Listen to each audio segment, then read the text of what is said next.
સાધુતાનું શિખર મહંત સ્વામી મહારાજ ભાગ 2 આશીર્વાદ સાથે શાસ્ત્રીજી મહારાજની ભવિષ્યવાણી।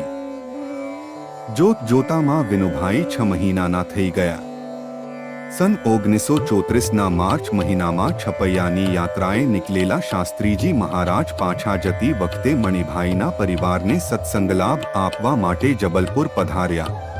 સાથે પુરુષોત્તમપુરાના આશાભાઈ, ઈશ્વરભાઈ વગેરે હરિભક્તો હતા।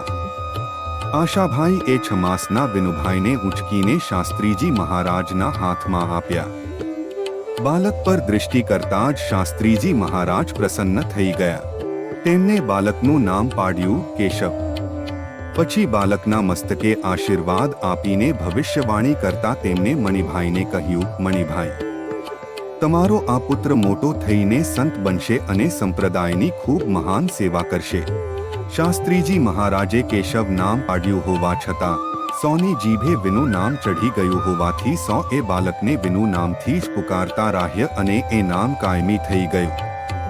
મણિભાઈના આડોશ પડોશમાં ભિન્ન ભિન્ન સમાજના લોકો વસે। એક મદ્રાસી શ્યામરાવ, બીજા એક પંજાબી ભાવિક।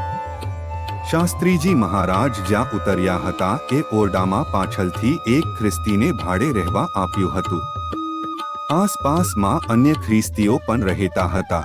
સ્વભાવે શાંત છતાં ચકોર, તેજસ્વી બાલક વિનુનો ઉછેર આવા વિવિધ સમાજના વિવિધ ભાષી લોકો વચ્ચે થયો।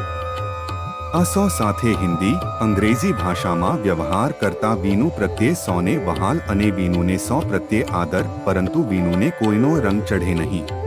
તેમની વિશિષ્ટ આદરણીય પ્રતિભાને કારણે બાળપણથી જ તેઓ વિનુભાઈના નામે જાણીતા થયા।